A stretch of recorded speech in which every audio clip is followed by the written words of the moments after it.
Everyone, welcome back to my channel. In this video, I'm going to explain one more problem, that is equivalent regular expression for the following DFA.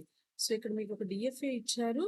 ఈ DFA కి మనం ఎట్లా regular expression find out చేస్తాం అనేది solve చేయడం. So ఎప్పుడైతే మనం DFA ఇచ్చి దానికి రెగ్యులర్ ఎక్స్ప్రెషన్ సాల్వ్ చేయమంటారో, సో వాటికి మనం ఏం చేస్తాము అంటే we are using Arden's theory.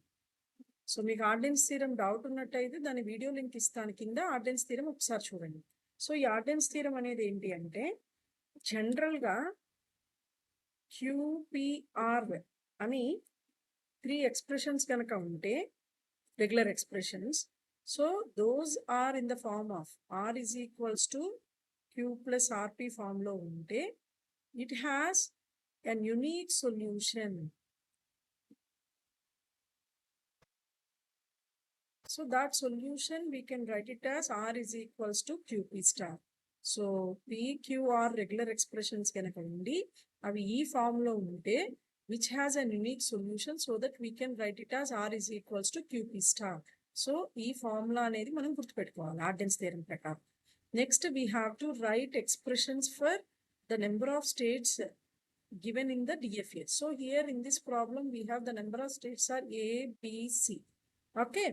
So for each స్టేట్కి we have to write an expression.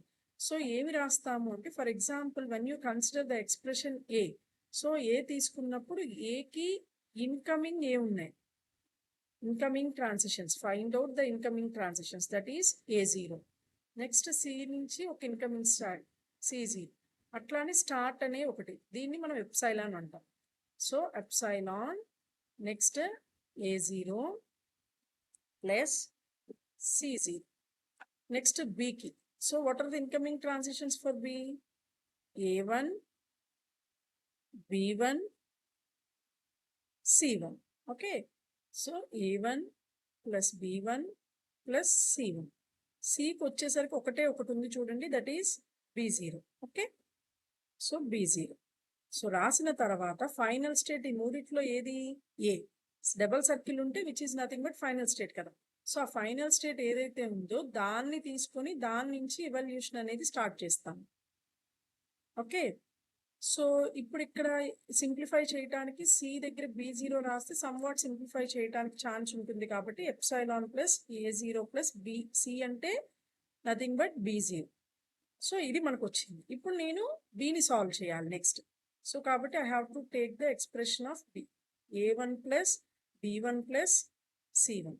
So ఇది సాల్వ్ చేయాలి అంటే I can replace C as B0. So ఇందాక ఎలా అయితే సి ప్లేస్లో B0 అనే ఎక్స్ప్రెషన్ ఇచ్చామో సేమ్ అట్లానే B0 రాస్తాం, సో దట్ బిని కామన్ తీయచ్చు అని. ఓకే.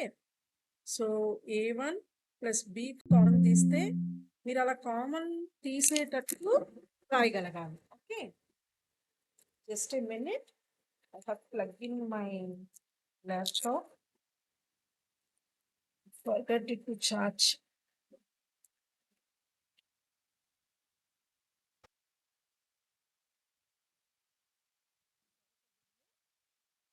సో బి కామన్ తీయండి. బి కామన్ తీసిన తర్వాత 1 ప్లస్ 0, 1.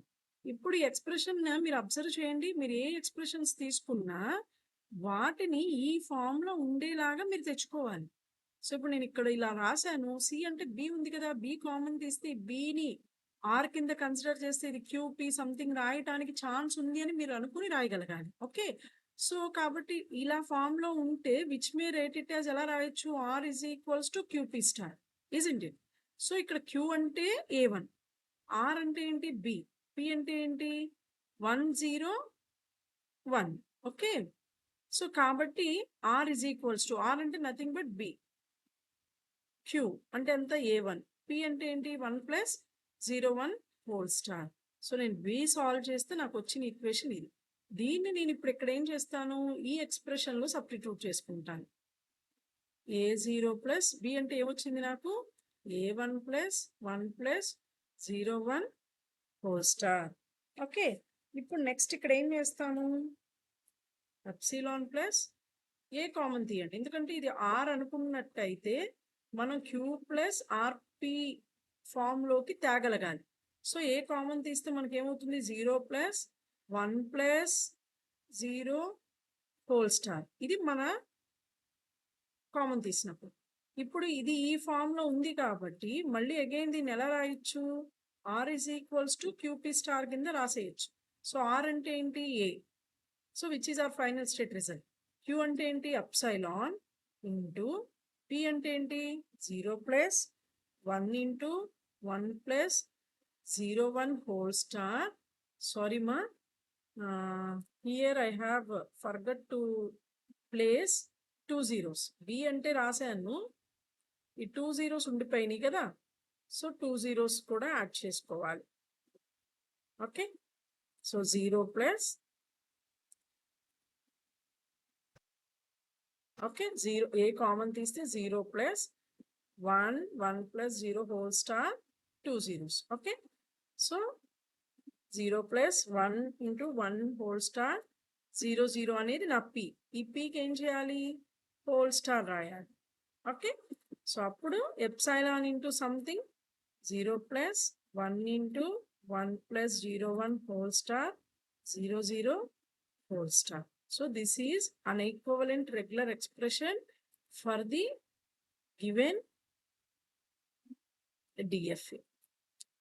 సో చూడండి, దీని అర్థం ఏంటి, 0 యాక్సెప్ట్ చేయొచ్చు or many number of zeros. అసలు హోల్ స్టార్ ఉంది, ఏ స్టార్ అంటే అర్థం ఏంటండి, ఎప్సిలాన్ ఏ ఏఏ 3 A's 4 A's లైక్ దట్ కదా. సో ఇక్కడ హోల్ స్టార్ ఉంది అంటే దాని అర్థం ఏంటి, it will accept epsilon. So కాబట్టి starting state itself is a final state అంటే that means an epsilon. Next ఒక 0 యాక్సెప్ట్ చేయొచ్చు, 2 zeros 3 zeros మెనీ జీరోస్. కాబట్టి ఇక్కడ చూడండి, సో ఒక 0 వచ్చింది అంటే it will be an acceptance అంటే అందుకని 0 స్టార్. లేదా అందుకని R plus in the sense R, this plus represents either 0 continues 0 star R. So ఇక్కడ మళ్ళీ ఏమవుతుంది, 1 వచ్చి 1 2 zeros తోటి యాక్సెప్ట్ అవ్వచ్చు. చూడండి 1 0 0 అంటే ఇది లేదు అనుకుందాం, స్టార్ అన్నప్పుడు ఎప్సిలాన్ పెట్టుకుంటే ఏమొస్తుంది 1 0 0.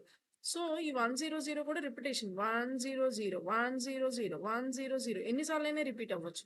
ఈ 1 0 0 వచ్చేటప్పుడు మధ్యలో ఏం రావచ్చు, ఎయిదర్ ఇంకొక 1 రావచ్చు, లేదు అంటే ఏం చేయొచ్చు 0 1 రావటానికి ఛాన్సెస్ ఉంటాయి. అంటే ఇది 0 1 చూడండి 0 1 0 1 0 1. సో అట్లా మనకు వచ్చిన ఎక్స్ప్రెషన్ కరెక్టా కాదా అనేది చెక్ చేసుకోవచ్చు. మళ్ళీ ఒకసారి చెప్తున్నాను చూడండి బ్రీఫ్గా. ఫస్ట్ ఆర్డెన్స్ థీరం ప్రకారం ప్రతి expression you have to write it in the form of R is equals to Q plus ఆర్పిలో రాసుకోవాలి. అలా రాసిన తర్వాత that has an unique solution కాబట్టి R is equals to QP స్టార్గా మనం రాసేయచ్చు డైరెక్ట్గా. సో మీకు ఇచ్చిన స్టేట్స్ ఏవైతే ఉన్నాయో ఆ స్టేట్స్లో స్టార్టింగ్ స్టేట్కి మాత్రం ఎప్సిలాన్ రాసుకోవాలి. మిగతా అన్నిటికీ ఏంటి అంటే దానికి వచ్చే ఇన్కమింగ్ స్టేట్స్ ఏవైతే ఇన్కమింగ్ ట్రాన్సిషన్స్ ఏవైతే ఉన్నాయో అవి రాయాలి. సో ఏకి ఇన్కమింగ్ ఏంటి 0A, మళ్ళీ సి నుంచి వస్తుంది కాబట్టి ఒక్క స్టార్టింగ్ స్టేట్కి మాత్రం ఎప్సిలాన్ యాడ్ చేయడం మర్చిపోవద్దు. సో మొత్తం రాసిన తర్వాత ఎక్స్ప్రెషన్ ఇవాల్యుయేషన్ ఎక్కడి నుంచి స్టార్ట్ చేయాలండి, స్టార్టింగ్ ఫైనల్ స్టేట్ ఏదైతే ఉందో ఆ స్టేట్. సో ఇక్కడ ఫైనల్ స్టేట్ స్టార్ట్ స్టేట్ ఒకటే అవ్వటం వల్ల కన్ఫ్యూషన్ వస్తూ ఉంటుంది చాలా మందికి. అలా ఏం లేదు, మనం ఎక్స్ప్రెషన్ ఇవాల్యుయేషన్ ఎప్పుడు ఎక్కడి నుంచి స్టార్ట్ చేయాలి అంటే ఫైనల్ స్టేట్ ఏదైతే ఉందో దాని నుంచి తీసుకొని దాంట్లో ఫర్దర్గా సబ్స్టిట్యూట్ చేసుకుంటూ ఏవి చేస్తే వస్తాయి. సో ఇప్పుడు నేను ఇక్కడ ఏం చేశాను, సి ప్లేస్లో B00 రాశాను. సో ఈ బిని ఏగా మార్చుకోగలిగితే ఇప్పుడు ఇది క్యూ అనుకున్నట్టయితే ఇది ఆర్ అనుకున్నట్టయితే ఈ పి వస్తుంది. కాబట్టి నేను బిని సాల్వ్ చేసుకోవాలని బిని సాల్వ్ చేయడానికి వెళ్తాను. So A1 plus B1 plus C1 అన్నప్పుడు సిని సబ్స్టిట్యూట్ చేస్తే నాకు బి వస్తుంది కాబట్టి క్యూ ప్లస్ ఆర్పి. ఏ ఎక్స్ప్రెషన్ అయినా మీరు క్యూ ప్లస్ ఆర్పి ఫామ్లోకి తెచ్చుకోండి. తెచ్చిన వెంటనే దానికి యూనిక్ సొల్యూషన్ ఏంటి అంటే R is equals to QP star. కాబట్టి ఇక్కడ క్యూ అనేది A1, పి అనేది 1 ప్లస్ 0 1 కాబట్టి దానికి హోల్ స్టార్ రాస్తారు. ఈ బి ఏదైతే ఉందో దాన్ని ఇక్కడ సబ్స్టిట్యూట్ చేస్తారు. A1 1 ప్లస్ 0 1 హోల్ స్టార్ అనేది బి, దానికి 2 zeros ఉన్నాయి కాబట్టి ఆ 2 zeros యాడ్ చేసేస్తారు. ఏ కామన్ తీసాక మళ్ళీ ఈ పార్ట్ వస్తుంది. సో ఈ ఏని ఆర్ అనుకున్నట్టయితే ఇది పి అనుకున్నట్టయితే కంప్లీట్గా పి స్టార్ కింద రాసుకుంటారు.